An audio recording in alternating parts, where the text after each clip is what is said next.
Assalamualaikum warahmatullahi wabarakatuh. Perkenalkan, nama saya Adira Nabila. Pada kesempatan ini saya akan menjelaskan hasil dari presentasi saya. Judul yang saya ambil yaitu Sistem Manajemen dan Teknologi Agroindustri Mie Instan pada Perusahaan Keluarga. Ruang lingkup pada praktikum ini yaitu saya melihat dengan era globalisasi saat ini, masyarakat itu mulai bergeser. Pergeseran ini dapat dilihat dari segala sesuatu dituntut semakin cepat, semakin instan. Salah satunya adalah makanan. Salah satu makanan instan yang paling digemari oleh masyarakat sekarang ini adalah mie instan. Substitusi pengganti nasi. Mie instan menjadi salah satu kebutuhan keluarga. Salah satu cara untuk dapat bertahan, berkembang dalam pasaran mie adalah dengan inovasi dan meningkatkan teknologi sehingga lebih praktis. Seperti yang terlihat, tujuan praktikum yang saya yaitu mampu mengetahui dan memahami secara nyata bagaimana sistem manajemen dan teknologi agroindustri mie instan di Kota Medan. Dengan manfaat menambah pengetahuan peserta praktikum dalam sistem manajemen teknologi agroindustri, dan bagi keluarga yang ingin memulai usaha dapat menjadi acuan referensi dalam mengatur sistem manajemen dan mengetahui teknologi apa yang akan digunakan. Selanjutnya, saya akan membahas tentang perencanaan sumber daya manusia. Pertama itu planning. Para buruh harian yang digunakan cukup banyak dan mereka semua dikontrak hanya berdasar kebutuhan perusahaan itu saja. Kedua, dalam organisasi fungsi bisnis sumber daya manusia dibagi menjadi dua bagian, yaitu personalia dan HRD. HRD menangani rekrutmen, development dan training. Personalia menangani gaji dan kompensasi. Ketiga, actually. Dalam hal ini, perekrutan karyawan, perusahaan menerima secara umum dan publik. Perusahaan memberikan standar tertentu sesuai dengan dibutuhkan perusahaan. Para pelamar harus melewati tes wawancara, tes tertulis, dan tes kesehatan. Keempat, controlling. Evaluasi kinerja sumber daya manusia pada perusahaan dilakukan tiap bulan, meliputi balance scorecard and key performance index. Tiap individu pada masing-masing divisi yang wajib disetorkan ke bagian internal audit. Selain itu, perusahaan juga melakukan sistem drop box. Jika dalam hal ini pekerja mampu mencapai target, maka akan mendapatkan sesuatu yang kayak hadiah gitu.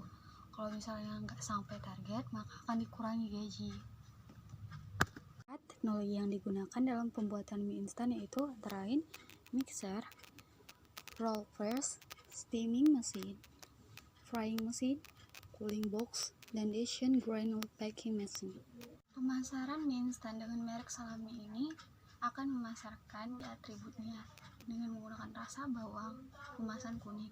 Kalau rasa soto, kemasannya berwarna hijau. Pemberian merek yaitu Salami. Pemberian merek ini harus perlu supaya mengakui bahwa ini hanya dimiliki yang diproduksi oleh PTX. Ketiga, strategi pengemasan, packingnya harus rapi. Kalau bisa didesain seunik mungkin. 4. Strategi harga. Strategi harga ini dilakukan PTX dengan memilih harga 30.000 sampai 63.000 per kotak. Isi dalam satu kotak itu yaitu 40 bungkus. Ini termasuk murah loh kan? 5. Strategi distribusi melalui pedagang besar atau toke, langsung kepada pengumpul, langsung kepada konsumen akhir, atau pedagang pengecer yang melalui agen atau broker. 6. Promosi.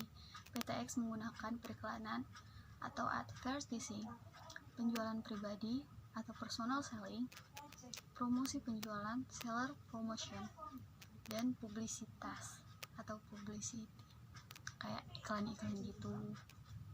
Pengorganisasian pada PT ini yaitu presiden terlebih dahulu, presiden direktur, lanjut ke divisi operasional, kedua divisi human research, ketiga divisi keuangan, keempat divisi pemasaran, kelima divisi research dan development, keenam divisi penjualan lokal. Dengan pengorganisasian yang telah diterapkan, maka tersusunlah strategi pada prakerja di PTX tersebut.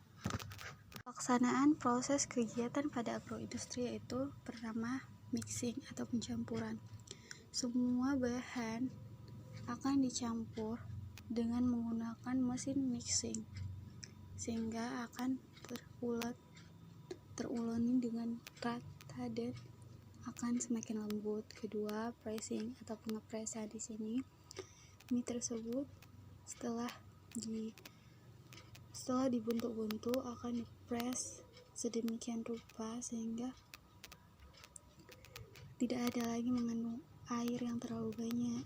Ketiga, yaitu slitting atau pembentukan. Adonan mie yang telah di-pressing akan dibentuk dengan bentuk yang strategis. Keempat, streaming atau pengukusan, sehingga mie akan mulai dimasak. 5. Cutting and folder, pemotongan dan pencetakan. Di sini tahap yang sangat diperlukan akan diperiksa karena banyak sekali mie yang tidak baik dalam proses cutting dan folder ini. 6. Frying atau penggorengan. Di sini harus dilihat secara bertahap karena jangan sampai yang digoreng itu kecoklatan warnanya. 7. Cooling atau pendingin.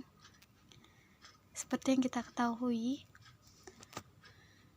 mie yang telah digoreng akan didinginkan di tempat ini. 8. Ini adalah proses terakhir yaitu packing atau pengemasan, sehingga akan dihasilkanlah mie instan tersebut. Produksi dan operasional pengendalian.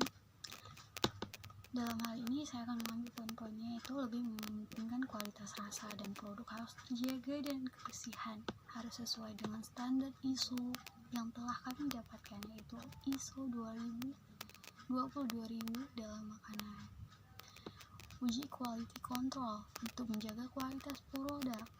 Pengarahan diberikan dengan cara-cara penggunaan mesin agar prakerja semakin tahu dalam menggunakan mesin yang canggih ini. Pengontrolan dalam bagian produksi oleh bagian laboratorium quality control untuk soal rasa dan hasil produksi sehingga bisa dipasarkan di masyarakat. Sekianlah yang dapat bisa saya sampaikan. Lebih dan kurang saya minta maaf. Wabillahi taufiq wal hidayah. Wassalamualaikum warahmatullahi wabarakatuh.